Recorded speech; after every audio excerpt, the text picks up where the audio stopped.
오늘은 하나님 나라 첫 번째 시간, 하나님의 나라는 어디에 있나요? 라는 제목으로 말씀을 전하겠습니다. 오늘부터 제가 이제 하나님 나라에 관한 시리즈 설교를 하게 됩니다.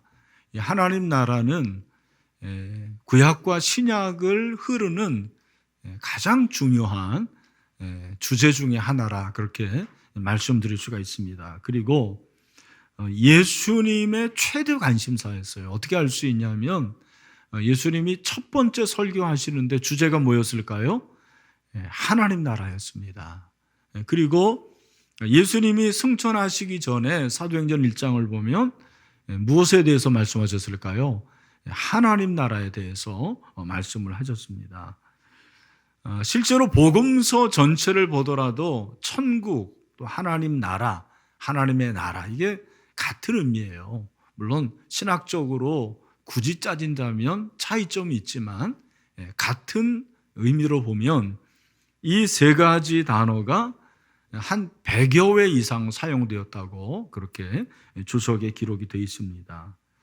안타까운 것은 한국교회 성도들이 하나님 나라에 대해서 별로 관심이 없어요. 이 세상 나라에 대해서는 굉장히 관심이 많은 반면에 하나님 나라에 대해서는 관심이 없습니다. 저도 이 하나님 나라를 코로나를 통해서 좀 묵상을 하게 됐습니다. 지난 한 해 코로나19로 인해서 많은 변화가 있었는데 하나님께서 제 생각을 좀 바꿔주셨어요. 이 패러다임 시프트를 하게 해주셨습니다. 코로나19를 통해서 우리 모두 확인한 것은 인간이 할 수 있는 일이 별로 많이 없구나. 인간의 무지, 인간의 무능을 발견하게 되었습니다. 그러면서 제 마음 한구석에 인간이 쌓아놓은 문명이 하루아침에 무너질 수도 있겠구나, 그런 생각이 들었어요.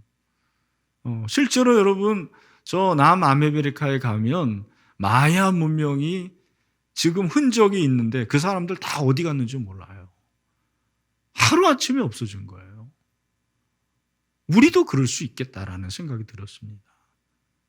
그러면서 저는 하나님의 통치가 생각이 나요. 하나님이 다스리시고 하나님이 통치하시지 않으면 인간이 아무리 노력해도 상관이 없구나, 이게 의미가 없구나, 그런 생각이 들었습니다.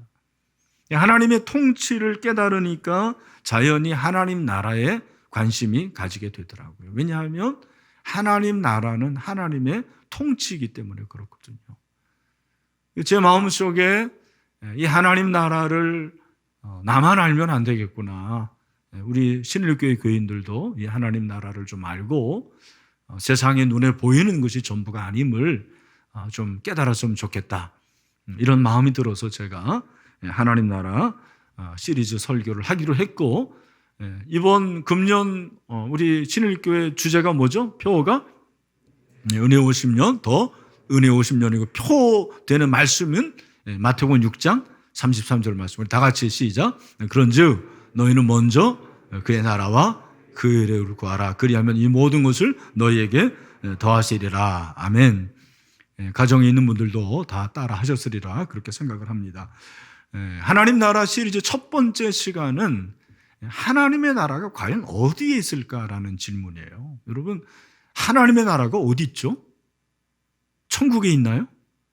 여러분의 마음속에 있나요? 도대체 하나님의 나라가 어디 있습니까?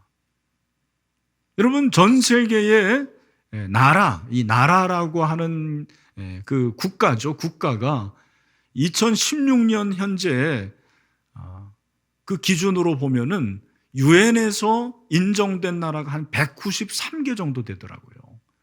그 193개 나라를 우리가 다 아는 게 아니죠, 사실. 또 알아도 어디 있는지 잘 모르는 경우가 많습니다. 제가 이번에 찾아보니까 모르는 나라들이 굉장히 많더라고요. 저도 참 옛날에 사회를 잘했다고 생각을 했는데, 혹시 여러분 모리타니라는 나라 들어보셨어요? 그 나라가 어디 있죠? 아시는 분이 있네요. 아프리카 서쪽에 있더라고요. 또 모리셔스, 와이셔스 이름도 아니고 모리셔스, 어디에 있습니까? 아예 아프리카 동쪽 끝에 있더라고요. 또 나고르노 카라바흐 이런 나라도 있어요. 읽지도 잘 못하겠는데 이 나라는 아제르바이잔에서 독립된 나라예요. 그러니까 구소련 계통이고 유럽에 있겠죠. 이런 나라들이 있고 또 위치가 있습니다. 제가 말씀드리려는 것은 모든 나라는 국가는 영토가 있어야 돼요. 그죠? 그래서 여러분 우리가 하나님 나라를 이해하는 데 있어서도 구약도 마찬가지고 신약도 마찬가지고 국가의 세 요소를 중심으로 생각을 해야 돼요. 그래서 오늘은 하나님 나라의 이 영토, 그리고 다음 주는 온 세대 예배이기 때문에 제가 다른 설교하고, 그리고 그 다음 주에는 하나님 나라의 백성, 누가 하나님 나라의 백성인가, 그리고 그 다음 주에는 하나님 나라의 주권에 대해서 말씀을 드리려고 그래요. 여러분 그 국가의 3요소 아시죠? 뭐죠? 영토와 국민과 주권, 이 세 가지잖아요. 그런 식으로 볼 수 있고 마태복음 4장 12절부터 그렇게 세 부분으로 볼 수가 있겠더라고요. 제 나름대로. 그리고 5장부터 7장은 산상수훈인데 이것은 하나님 나라의 법이에요. 마그나 타르타라 그렇게 보통 얘기를 하고 있는데 제가 이제 그런 식으로 마태복음 4장 12절부터 7장까지 하나님 나라의 시리즈를 살펴보려고 합니다. 여러분들이 기도도 하시고 또 기도를 많이 해주시기를 바랍니다. 오늘 첫 번째 이제 하나님 나라의 장소인데 오늘 본문은 예수님의 첫 번째 사역이 기록이 되어 있어요. 예수님의 첫 번째 사역이 17절에 있죠. 오늘 본문 핵심 구절 다 같이 읽겠습니다. 시작. 이때부터 예수께서 비로소 전파하여 이르시되 회개하라 천국이 가까이 왔느니라 하시더라. 여기 전파하다라는 단어는 설교하다라는 거예요. 예수님이 첫 번째 사역을 설교로 시작을 하십니다. 굉장히 의미가 있는 거예요. 예수님의 설교는 굉장히 짧고 굵고 선명했는데 무엇에 대해서 설교합니까? 천국이 가까웠다. 하나님 나라를 설교했습니다. 그런데 예수님이 이 하나님 나라에 관한 설교를 하실 그때가 언제였냐면 17절 그 말씀을 여러분들이 기억을 하면서 이때부터라고 그랬는데 그 이때가 언제냐면 12절로 가야 돼요. 12절이 어떤 때입니까? 우리 12절도 한번 읽읍시다. 시작. 예수께서 요한이 잡혔음을 들으시고 갈릴리로 물러나셨다가. 여러분, 그러니까 예수님이 첫 번째 사역을 시작하실 그때 어떤 사건이 일어났냐면 요한이 붙잡혔어요. 여기서 요한은 사도 요한이 아니고 뭐예요? 세례 요한. 그렇죠. 세례 요한이 붙잡혔는데 누구에게 붙잡혔습니까? 헤로드 왕에게. 왜 붙잡혔죠? 아시는 분들 있을 거예요. 직원에서. 그렇죠. 헤로디아 누구예요? 헤롯의 동생의 아내를 헤롯이 뺏어서 결혼을 한 거예요. 그거 잘못된 거잖아요. 세례 요한이 가만히 있을 리가 없죠. 바로 직언합니다. 당신 잘못됐습니다. 헤로드 왕이 기분 나빠가지고 감옥에 갇힌 거예요. 근데 한 가지 이상한 것은 이 소식을 듣고 예수님 같으면은 분명히 여기에 대해서 무슨 액션을 취해야 될 것 같아요. 예수님도 헤로드 왕에 대해서 잘못했다고 지적을 하든지 아니면 어떤 식으로든지 그렇게 항거를 해야 되는데 오히려 예수님은 퇴거를 하십니다. 어디로? 갈릴리로 물러가셨다가 그 13절을 보니까 나사렛을 떠나. 나사렛은 어디입니까? 예수님의 고향이죠. 예수님의 고향을 떠나서 어디로 가셨다고 그랬습니까? 스불론과 납달리 지경 해변에 있는 가버나움에 갔다고 그랬습니다. 예수님이 어디로 간 거냐면 스불론과 납달리 지역으로 간 거예요. 예수님이 왜 그러셨을까? 예수님이 피한 건가? 아니에요. 예수님은 여기 비겁한 분이 아닙니다. 예수님이 얼마나 대단한 분인데 헤롯 왕 그거 가지고 이렇게 도망가시겠습니까? 왜 그렇느냐? 왜 스불론과 납달리 지역에 갔느냐라는 것을 성경이 답을 해줘요. 모든 답은 어디에 있습니까? 성경에 있잖아요. 14절 다 같이 시작. 이는 선지자 이사야를 통하여 하신 말씀을 이루려 하심이라. 이는 그랬잖아요. 왜 그랬느냐? 목적이 예수님이 스불론과 납달리 지역으로 이동하신 목적이 뭐냐면 선지자 이사야를 통해서 하신 말씀을 어떻게 하려 하심이라? 이루려. 이걸 좀 어려운 말로 뭐라고 해요? 성취라고 그래요. 구약의 성취. 여기서 말하는 이사야의 예언은 600년 전에 9장 1, 2절에서 예언하신 말씀이에요. 그 말씀이 그대로 이루어지는 거예요. 그것을 이루기 위해서 스불론과 납달리 지역으로 가셨다는 것입니다. 우리가 이 사실에 주목을 해야 됩니다. 여러분, 스불론과 납달리 지역이 어떤 지역인가? 지정학적으로 보면은 우리 간사님 보여줄 텐데 여기입니다. 여기. 거기 보면 갈릴리 호수가 있고 갈릴리를 끼고 서쪽과 북쪽, 그러니까 이스라엘로 따진다면 제일 북쪽에 있는 지역이 스불론과 납달리 지역이에요. 이 스불론과 납달리라고 한 것은 야곱의 아들들이잖아요. 스불론이 10째고 납달리가 6째 아들인데 여호수아가 가나안 땅을 점령하고 12지파에게 다 땅을 주는데 그 중에 스불론과 납달리에게는 저 땅을 준 거예요. 제일 북쪽에 있는 땅. 자, 여러분이 이 사실을 알고 한번 생각해 보세요. 스불론과 납달리 지역은 그 땅이 좋을까요? 안 좋을까요? 안 좋아요. 왜요? 어떻게 알아요? 제일 북쪽에 있다라는 것은 아수르 같은 나라들이 만약에 침공을 한다 그러면 제일 먼저 피해를 당하는 땅이 어떤 땅이에요? 바로 스불론과 납달리 땅이에요. 실제로 이 땅은 침입자들에 의해서 여러 번 유린이 당합니다. 나중에 사실 사마리아가 그 땅이 되지 않았습니까?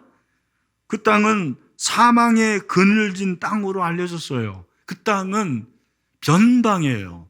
그 땅은 소외된 지역입니다. 스불론과 납달리 지역은 그 당시에 주목을 받지 못하는 그런 지역이었어요. 스포트라이트를 받지 못했다고요. 그런데 예수님이 첫 번째 사역을 어디에서 시작한 거예요? 스불론과 납달리 지역에서 시작을 하신 것입니다. 반면에 그 당시에 지금도 마찬가지지만 가장 각광을 받고 중심되는 도시는 뭐겠습니까? 예루살렘이죠. 그렇죠. 예루살렘은 종교의 중심이었고 정치의 중심지였고 많은 사람들이 모이는 것, 그것이 예루살렘이었어요.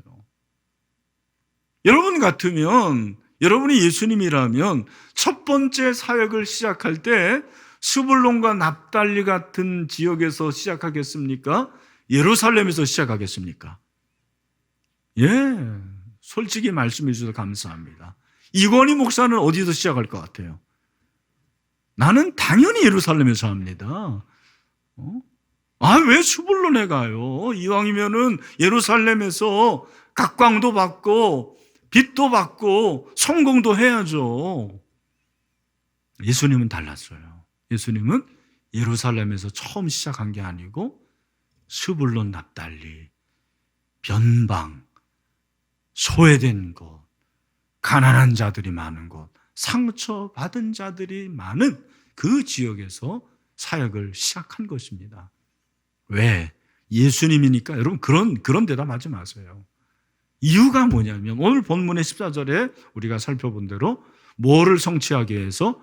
이사야를 통해서 하신 말씀을 성취하기 위해서. 그러니까 500년, 600년 전에 이사야를 통해서 예언하신 그 말씀이 이루어진 거예요? 이루어지지 않은 거예요?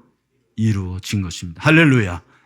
이것은 예수님이 메시아임을 표현한 것입니다. 예수님이 메시아로 오신 것을 보여주는 거예요. 그래서 그 예수님이 오셔서 어떤 일을 하십니까? 15절에 보니까 스불론 땅과 납달리 땅과 요단강 저편 해변길과 이방의 갈릴리요. 이방의 갈릴리라는 말이 유명한 말이죠. 그 이방 같은 사람들이 많았어요. 이방인들이 실제로 있었어요. 흑암에 앉은 백성이 큰 빛을 보았고 사망의 땅과 그늘에 앉은 자들에게 빛이 비쳤도다. 여러분, 이 빛이 누구의 빛입니까? 예수 그리스도의 빛이죠. 예수님이 빛을 비춰 주셨습니다. 예수님이 비춰 주심으로 그 땅이 어두운 땅이 아니라 밝은 땅이 되었습니다. 사망의 땅이 아니라 생명의 땅으로 변하게 되었습니다. 사망의 그늘 땅에 거주하던 그들이 예수님의 빛을 받아서 생기를 얻었고 상처에서 치유를 받았고 새롭게 된 것입니다. 예수님은 바로 구약의 성취로 오신 것입니다. 더 중요한 것은 예수님이 오심으로 구약에 나타난 하나님 나라에 대한 모든 것들이 다 이루어진 거예요. 하나님 나라에 대한 모든 것들이 무엇입니까? 하나님 나라의 장소, 하나님 나라의 백성, 하나님 나라의 주권이 이루어진 거예요. 오늘 말씀에 의하면 하나님 나라의 장소가 무엇입니까? 지금까지는 가나안 땅 중심이었습니다. 성전 중심이었습니다. 그런데 예수님이 성전이 되었죠. 예수님이 성소가 되어서 3일 만에 죽으시고 내가 성전을 다시 짓겠다. 그래서 그 성전이 무엇입니까? 예수님 스스로가 성전이 되었습니다. 예수님 성전이 되심으로 이제는 예루살렘 성전에 들어가는 것이 아니고 예수님을 믿으면 하나님의 임재를 경험하게 되었습니다. 얼마나 놀라운 사실이에요. 그러니까 예수님은 예수님 자신이 메시아임을 말씀했어요. 구약의 모든 예언을 성취하시고 하나님 나라의 요소를 본인이 다 이루신 것을 말씀하십니다. 무엇을 말합니까? 예수 그리스도는 하나님의 나라입니다. 이걸 우리에게 말씀하시는 거예요. 여러분, 굉장히 중요한 거예요. 아마 처음 들어본 분들도 있을 거예요. 뭐라고요? 예수님이 하나님 나라입니다. 할렐루야. 네. 예수님이 뭐라고요? 하나님 나라. 어떻게 알 수 있습니까? 17절에 그것을 선포했어요. 이때부터 예수께서 비로소 전파하여 이르시되 회개하라, 천국이 가까이 왔다. 여러분이 이 가까이 왔다라는 것은 완료 시제예요. 이루어진 것입니다. 이미 천국이 왔어요. 천국이 왔다라는 것은 누가 왔다라는 말이겠습니까? 예수 그리스도가 왔다라는 말이죠. 여러분, 예수님이 이 세상에 오심으로 하나님 나라가 임했습니다. 그러므로 예수가 하나님 나라입니다. 놀라운 걸 우리는 발견해 주는 것입니다. 여러분, 우리가 여기서 이제 한 가지 오해하지 말아야 될 것은 마태는 하나님 나라를 천국이라 그렇게 표현을 했어요. 우리가 이제 헷갈리는 게 뭐냐면 많은 성도들이 오해하는 게 천국을 내가 죽어서 가는 나라로만 생각을 하는 거예요. 내가 죽어서 가는 나라다. 여러분, 제가 한번 물어보겠습니다. 대답해 보세요. 천국은 죽어서만 가는 나라입니까? 아니에요. 그럼 천국은 뭐예요? 천국은 여기에 임한 하나님의 나라입니다. 뭐라고요? 여기에 임한 하나님 나라예요. 왜? 예수님이 이곳에 계시기 때문입니다. 그래서 하나님 나라는 양면성이 있는 거예요. 마태는 왜 천국이라고 했냐면 사실 천국이라고 한 이 헬라어는 바실레이아 톤 우라노네요. 이게 뭐냐면 하늘의 왕국이다, 그렇게 돼 있어요. 왜 하나님의 왕국이라고 하지 않았느냐? 아시는 분은 아시겠지만 이 마태복음은 1차 수신자가 유대인들이에요. 근데 그 유대인들은 여러분들이 아시는 대로 하나님이라는 이름을 함부로 부르질 않아요. 여호와라는 이름이 성경에 있다. 그러면 이 여호와라는 이름 대신에 뭐라고 읽는지 아십니까? 아도나이, 그렇게 읽는 거예요. 제가 지금 히브리어 강독을 할 때도 히브리어에서 야훼가 나왔다, 여호와가 나왔다 그러면 여호와라고 읽지 않아요. 아도나이라고 읽어야 돼요. 왜? 하나님이 너무 크신 분이라는 거예요. 하나님이 너무 위대하신 분이에요. 그 어미하신 하나님의 이름을 어찌 죄인인 인간이 부를 수가 있느냐? 예. 다른 이름으로 아도나이라고 그렇게 부르는 거죠. 그러니 하나님의 나라라는 말을 못하는 거예요. 유대인들이 생각하는 하나님과 대처할 수 있는 개념이 뭐냐면 단어가 하늘이에요. 하늘. 그래서 하늘의 나라. 한자 성경을 우리가 번역을 했는데 이 한자는 그래서 바실레아 톤 이 우라논을 하늘 나라니까 하늘이 하늘천, 나라니까 나라국, 천국이라고 그런 거예요. 우리도 천국이라고 그랬어요. 근데 천국 그러면은 대부분의 성도들은 어떻게 생각하는 거예요? 내가 죽으면 가는 곳이지. 천국 그렇게 생각하잖아요. 그래서 우리 한국교회 성도들은 하나님의 나라를 늘 내세적인 것으로만 생각을 해요. 천국은 내가 죽어서 가는 것이지. 아니에요. 예수님께서 마태복음 13장에서 천국은 이런 곳이다라는 것은 내세가 아니에요. 현재 하나님 나라는 이곳에 임했거든요. 제가 신학교 와가지고 제일 먼저 충격받은 게 이거였어요. 이야, 하나님 나라가 여기에 있구나. 천국이 여기에 있는 거구나. 이게 양면성이에요. 제가 데살로니가 전서를 강의하면서 여러분들에게 보여준 그림 하나가 있는데 이 그림입니다. 여러분 기억나세요? 기억 안 나심을 감사드립니다. 제가 또 이렇게 가르칠 맛이 나는데 어느 세대가 사실은 천국이에요. 천국이에 우리가 생각하는 저 영원한 하나님 나라죠. 이 세대는 세상 나라죠. 그런데 여러분 천국에 계신 하나님의 아들 누구죠? 예수 그리스도가 이 세대, 이 세상에 오셨어요. 그걸 뭐라고 그러죠? 초림이라고 그래요. 그런데 그 예수님이 33년 동안 공생애를 사시고 그리고 십자가에 죽으시고 부활하시고 40일 만에 승천하시고 지금 어디에 계십니까? 천국에 계시는 그 천국을 보통 하나님 우편이라고 그러는 거죠. 그 하나님 우편에 계신 예수님이 다시 오십니다. 언제 오세요? 몰라요. 그걸 뭐라는 거죠? 재림이라고 하는 거예요.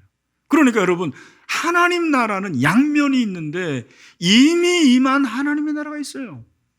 그게 초림이에요. 예수님이 오심으로 하나님 나라가 이미 임했다고 그렇게 말씀을 하세요. 마태복음 12장 28절 제가 읽어드릴게요. 그러나 내가 하나님의 성령을 힘입어 귀신을 쫓아내는 것이면 하나님의 나라가 이미 너에게 임했다. 예수님이 귀신 쫓아냈다. 여러분 귀신을 쫓아내는 것에만 관심을 갖지 마시고 귀신의 사단의 세력을 예수님이 쫓아내신 거잖아요. 그게 예수 그리스도의 주권이잖아요. 그랬다 그러면은 하나님의 나라가 이미 임한 것입니다.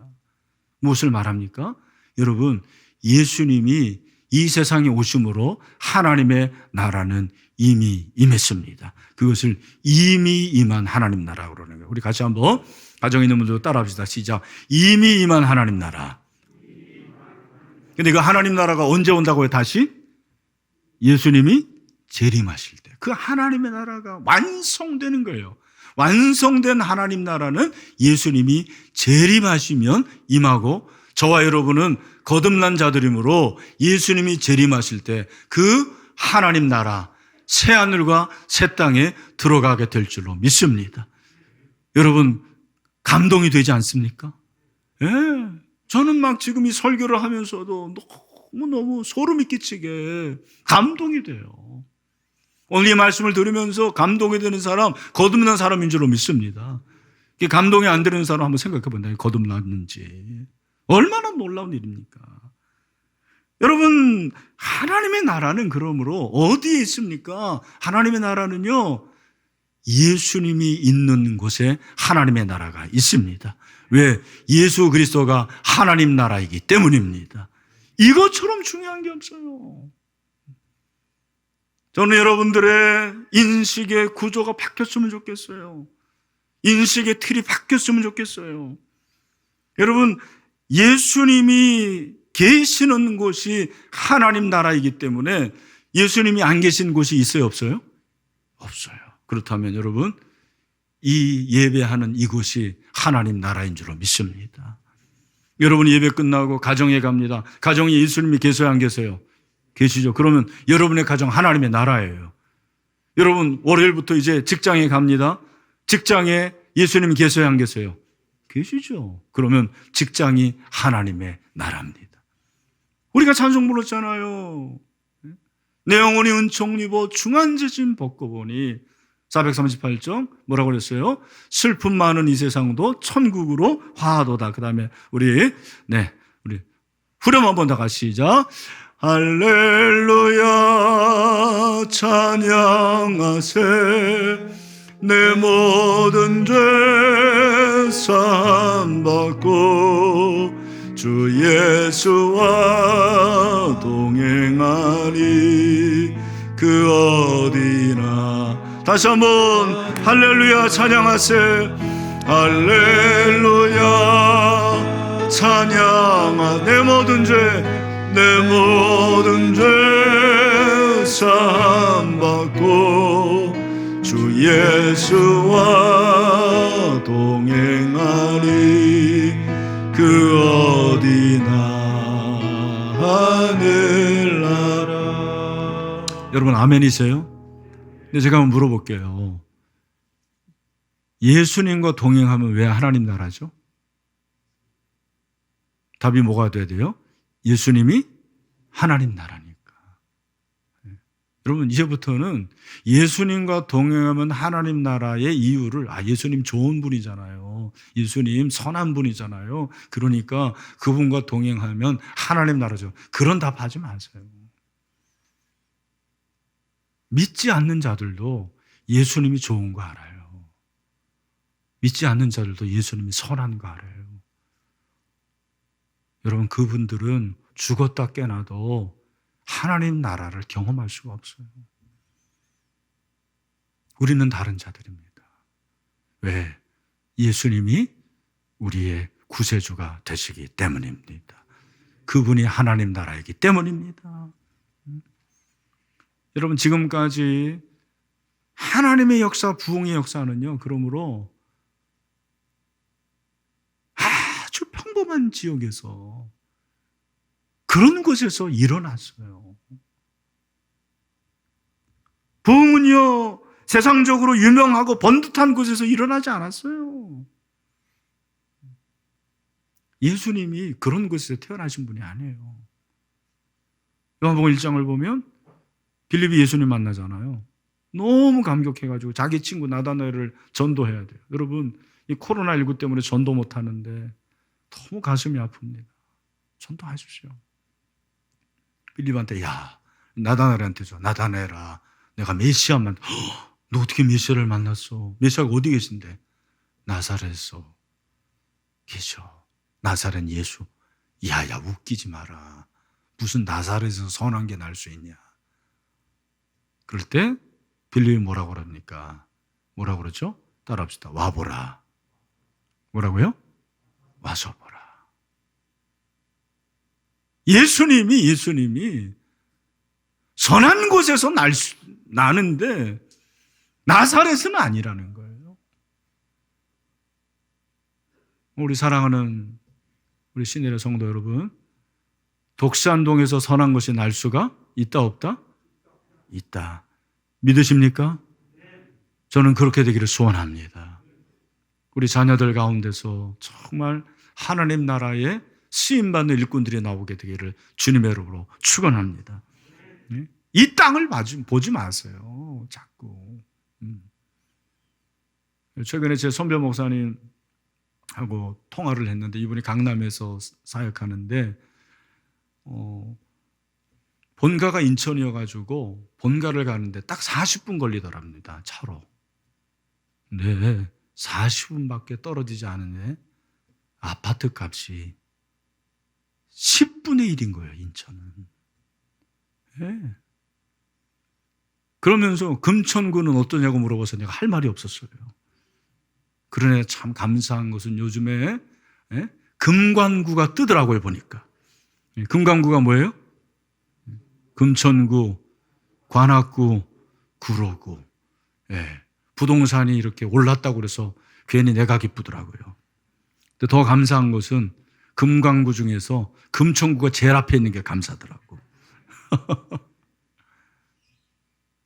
여러분, 세상은요, 아파트 값으로 사람의 가치를 평가합니다. 강남에 아파트 한 채 있으면 와, 대단하다. 저 시골에 있는 아파트, 집, 아유, 그게 세상이에요.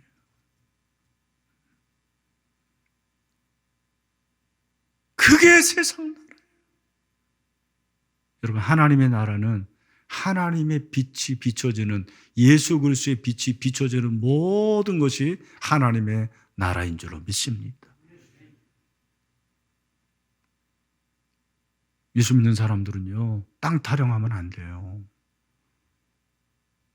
나는 그 딱 한 평 없나? 그 수많은 아파트 한 채 없나? 여러분, 그것으로 여러분의 가치를 판단하지 마세요. 그리고 너무 서글픈 거예요. 예수 그리스도가 하나님 나라인데 모든 것을 가지신 분이 나의 구세주인데 왜 그것 때문에 여러분 왜소하게 생각하고 실패자로 생각하고 루저라고 생각하십니까? 절대로 그렇게 생각하지 마세요. 그래서 세상 사람들은 죽어서까지 땅 보더라고요. 풍수지리. 그래서 앞에 강이 흐르고 뒤에 산이 있어야 되고 그게 무슨 의미가 있습니까? 우리가 죽으면은요, 땅 한 평이면 충분해요. 예. 톨스토이가 그렇게 말했잖아요. 우리는 땅 한 평이면 충분한 인생이다. 왜? 우리는 다 저 영원한 하나님 나라에 올라갈 자들이기 때문입니다. 그러므로 여러분, 이것 때문에 마음 상해하지 마세요. 헬조선이라는 말을 우리 젊은이들이 많이 해요. 혹시 여기 20대, 30대가 있다면 저도 솔직히 가끔 우리나라가 헬조선이 아닌가라는 생각을 해요. 그러나 입으로 헬조선이라는 말을 해본 적은 한 번도 없어요. 내가 입으로 주 예수와 함께하면 그 어디나 하나님 나라라고 그러는데 이 대한민국을 헬조선이라고 그러면 어떻게 되는 거예요? 이율배반이죠. 여러분의 가정이 그런 가정이 있을 거예요. 목사님, 다 하나님 나라여도 우리 가정은 하나님 나라 될 수 없어요. 이 집구석을 보십시오. 저 남편을 보십시오. 우리 자식들을 보십시오. 이 집구석을 보십시오. 하나님 나라입니까? 여러분, 아무리 그래도 예수님이 함께 하시면 여러분의 가정은 하나님의 나라입니다. 거기에 하나님 나라가 있습니다. 여러분 직장도 마찬가지예요. 직장 별 볼 일 없고 직장 가면은 나 괴롭히는 상사 있고 그래도 여러분이 계시면 여러분이 함께 하시는 예수 그리스도가 그곳에 계시면 하나님의 나라입니다. 저는 신일교회가 하나님의 나라인 줄로 믿습니다. 우리는 그 하나님 나라의 기쁨을 이곳에서도 경험해야 돼요. 하나님 나라의 그 영적 평강을 여기서 누려야 돼요. 여러분, 이곳이 바로 젖과 꿀이 흐르는 땅인 줄로 믿습니다. 예? 영적인 가나안 땅이에요. 그러므로 여러분들이 이번 주 사시면서 아무리 불평하고 원망하고 막 욕이 나오더라도 참으세요. 왜? 예수 그리스도가 하나님 나라시고 그분이 있는 것이 하나님의 나라인 줄로 믿습니다. 여러분, 하나님 나라가 어디 있다고요? 여기에 있어요. 여기에. 예수 그리스도가 있는 모든 것이 하나님의 나라인 줄로 믿습니다. 이 시간에 한번 여러분 눈을 한번 감아보세요. 눈을 감고 제가 질문하는 이 질문에 한번 솔직히 한번 답을 해보세요. 크게 대답하지 않아도 됩니다. 사랑하는 신들의 성도 여러분, 당신은 당신이 있는 그것이 하나님 나라임을 인정하시나요? 그렇게 되기를 주님의 이름으로 축원합니다.